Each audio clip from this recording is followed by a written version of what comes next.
Just had this little guy. We just trimmed the nails. There's 4 puppies, and each of them have this wonderful experience today. You take a puppy, you make sure they're supported.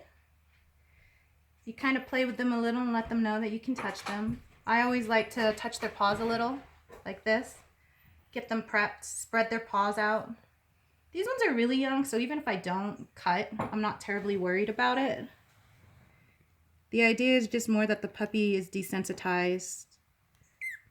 See? And so he squealed, but look, no blood. They're pretty resilient dogs. Please don't try to snap their fingers off. Yes, they will bleed, but they're quick. If you just go for the white tips and you don't touch the pink, you're gonna be okay. I used to get really paranoid, and some of the nail trimmers have a place for powder so that you can dip their paw into the powder, the talc, if you do nick them.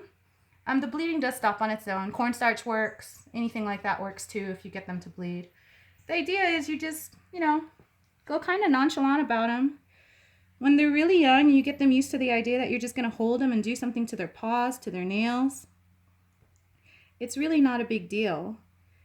It becomes a big deal if you make it a big deal. But if you just hold them, like this one's its back legs are supported. I'm not going to do the back legs because you'll watch. Like if I start moving him, this puppy doesn't want to, they start moving a lot more. But if they're supported and they're in a comfy position, look, they don't really move. When they get older, you can stand them up and lift their paw and do it. I don't recommend flipping them on their back. There's not a lot of support. If you watch what happens when you flip a puppy like that, they kind of freak out like this.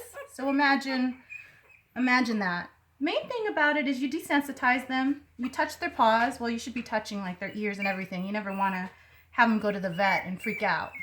But this is something a good breeder will do. They'll work with your puppy at a young age, and they'll make sure when they come ready to you, they're bond-proof, like these little guys.